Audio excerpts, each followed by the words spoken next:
ఈ ఏం లేదు, ఇక్కడ సభ పెట్టి గదే మన రేవంత్ అన్న పాటలు ఇవి ఎంట్రీ ఎగ్జిట్ మాట్లాడేటప్పుడు అయిపోగానే ఇగో ఈ 4 సార్లు వేస్తారు ఈ పాట. మొత్తం ఈ పాట మీదనే ఉంటుంది, అందులో ఏముండదు. ఇక విషయం ఏం చెప్తా ఉందంటే ఇక్కడ తెలంగాణ రాష్ట్రంలో నువ్వు మెజారిటీ ప్రజలైనటువంటి బీసీలకు హక్కులు దక్కకుండా చేసి ఆడికి పోయి దక్షిణాది గురించి మాట్లాడితే ఎట్లా రేవంత్ రెడ్డి గారు సీఎం గారు చెప్పాలి కదా నువ్వు. ఇగో ఈయన నీళ్ళు వాటర్, నీళ్ళు వేరు వాటర్. కమిషన్లు రావనే మీరు రోడ్లు వేయలే.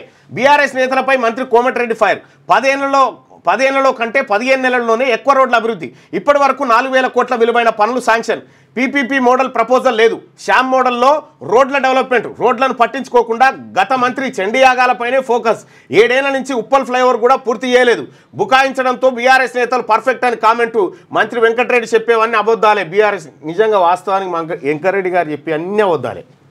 ఇప్పుడు ఎవడన్నా కాగితం తీసుకొని పెట్టి పిచ్చోడ అయిపోతారా పో చెప్పి అయిపోయింది పో అంటాడు.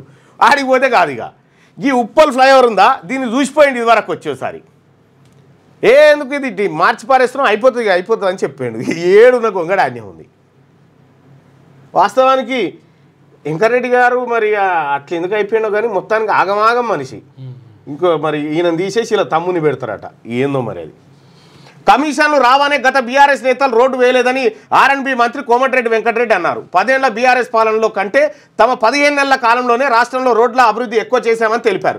గత ప్రభుత్వం 8,112 కోట్లతో 10 ఏళ్లలో 6,668 కిలోమీటర్ల రోడ్లను మాత్రమే రిపేర్లు చేసిందని, స్టేట్ బడ్జెట్లో 3,945 కోట్లు రోడ్ డెవలప్మెంట్ కార్పొరేషన్ ద్వారా 4,167 కోట్ల లోన్ తీసుకొని రోడ్లను నిర్మించిందని ఆయన గుర్తు చేసినట్ట. ఏమైనా ఉంటే ఈ బీబీ నగర్లో జరిగినటువంటి ట్రాన్సాక్షన్స్ ఒక్కసారి చూడ్రి. సార్ లలిత కళని గాడు ఉంటాయి బీబీ నగర్ కాడ.